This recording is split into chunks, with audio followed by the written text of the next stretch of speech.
So I'm very excited to share with you something that the Lord has just released me to say, and it is this. This is a Jael year. This is a Jael year. Now, you might not know who she is or what that is, but it's exciting news to me, and I'm going to tell you why, and hopefully it'll be exciting news to you as well. So, this is the year 5786 on the Hebrew calendar, and we deal with the last two numbers. If you've heard people sharing prophetic words about 2026, they're just dealing with the 26. Same thing with the Hebrew calendar, 5786. The 80 is the pay, the mouth, and speaking. 6 is a vav. It is a letter that's also a number. It's 6, but it's the letter Vav. And it means connection. And I have been talking about connection a lot over the past few months because this is what I believe God has told me. And my part in this is to share that this is the year of connection. But it's also connected to the story of Jael. And I wasn't sure what God was saying about this. I knew he was highlighting this. And there was a connection there, but I wasn't sure what it was. So now here it is. Jael is this fascinating biblical character hidden in the story of Deborah. In the book of Judges, chapters 4 and 5, Deborah calls on Barak to be the commander, lead the army, to take the victory. We know that story. We're pretty familiar with that part of the story. But what you might not know or might not remember is this amazing woman whose name is Jael. She's not even part of the nation of Israel, but she is the one that secures the victory because Barak and his army are able to take care of all of the enemy soldiers, but the commanding officer Sisera is able to escape, and he runs to wherever Jael is, and I'm sorry, but I don't remember. But anyway, he runs into her tent and he's like, hey, hide me from the enemy. Give me some water and help me out. She actually gives him milk, lulls him to sleep, covers him up, pretends to be hiding him, and then this is kind of graphic, kind of violent, but she takes a tent peg and she takes a mallet and she takes him out. And the incredible thing about this is a year that we are to be like Jael. This is the year to crush our enemy. This is the year to see the victory. But not only that, something that the Lord showed me a couple of years ago when I studied the story of Jael is this lady's incredible endurance. This woman, whose name means like mountain goat, okay? She is a sure-footed climber, is what God told me. She's a mountain goat, and she's on the side of these mountains setting up her tent and taking it back down and moving to a new place where she'd set up her tent and take it back down and set up her tent and take it back down. And it related to me because in this season of my life that God was sharing this with me, I was a mom of 3. I was pregnant with number 4. And we were I was just in a season of dishes and laundry and about to be in a season of diapers and all of those things, middle of the night, wake up to feed the baby, and I just a season of drowning in the mundane. Does anybody relate to that? Just going through the motions, get up, go to work, get up, go to work, get up, go to work. It's just over and over and over.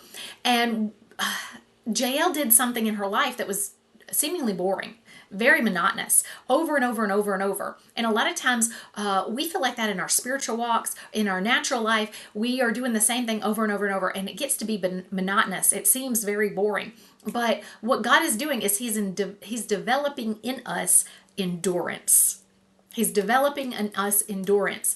In my own personal life, I've been praying about a particular situation for 6 years and another situation for going on 13 years that I have prayed and prayed and prayed and prayed, and prophetic words have come and I have written them down in my prayer journal and I have prayed over them, but I have not seen the victory. And so like Jael, putting up that tent and taking it back down again, and putting up the tent and taking it back down again.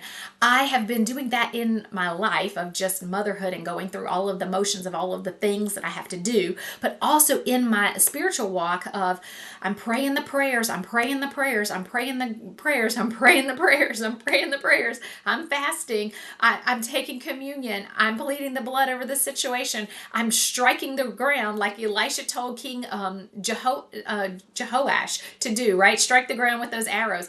Just like Jeremiah 23:29, it says, does not my word burn like fire? Is it not like the mighty hammer that smashes the rocks to pieces? But sometimes you got to keep hammering and keep hammering and keep hammering before the rock smashes to pieces. And so I feel like that's what I'm doing. I am continuing to strike the ground. I am continuing to hammer away. I am continuing to fast, continuing to pray, continuing to stand, continuing to believe. I'm filling up the bowls, right? I don't know if you can relate to me. I don't know if anybody else has a situation where you've been praying and you've been believing and you've been fasting and you've been waiting. And that's Jael's story. Is day after day after day, she was doing the monotonous. She was doing the boring. She was doing the mundane. She was doing the things. And one day, everything changed. All of that had been boring, it became a moment. It became an appointed time. It became a moment where all of that training paid off, and she stepped into action. It's just so cool to me. Here's a picture of the Vav, excuse me, and it made me think. It made me think of Isaiah 54 verse 2. It says, enlarge the place of your tent and let them stretch out the curtains of your dwelling. Do not spare. Lengthen your cords and strengthen your stakes. Strengthen your stakes. And so Jael in her story is banging away. She is strengthening the stake. Maybe she had to pound into some rock sometime on the side of the mountain. Maybe she had to pound into some hard ground. Maybe it took a long time. Maybe it took a lot of effort. She built up her strength. She built up her muscles in order to be able to be ready for the moment that God was preparing her for. And so all of that stuff that she thought was not important, that she thought was mundane, that she might have thought was boring, that she thought was just routine, that she didn't think like, God, when are you ever going to use me? When is this season ever going to be over? And then the moment came finally where she's able to step into her destiny.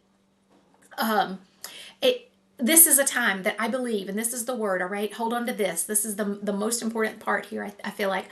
This is the time, this is the Jael year. This is when we need to connect more than ever before to our dreams, to our visions, to our prophetic word, to our destiny.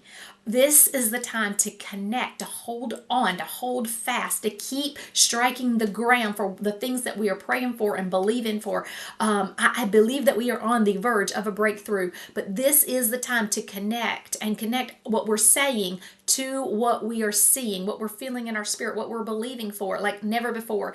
And it really reminds me of Joseph's story. I have been hearing about Joseph so much recently, and a friend of mine have been talking about Joseph a lot. God has been showing her and her husband Joseph over and over and over.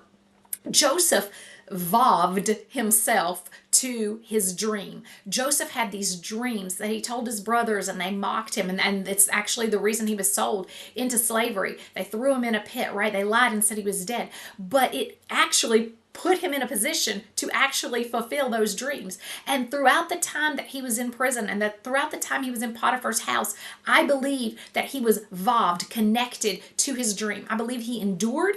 I believe he learned. I believe he grew. Just like Jael endured, she probably also learned a lot about how to hammer in to the ground, how to do it properly. This technique works better than that one. And she probably grew in her strength and her ability to hammer that peg into the ground, to hammer that vav into the ground. And Joseph was prepared by the things that he went through, the things that he endured, the things that he did not quit on, and then he was promoted. And last year, God gave me that word. Around this time, last year, God said prepared and promoted. And if you've been tracking with me for all of that time, you are being aware. You were like, God, you're preparing me for something. And as I looked back over 2025, I was like, man, that was a whole year of preparation. That was a whole year. I know. Oh, so many things throughout that were preparation for us for what is next. And I believe that God has been preparing you.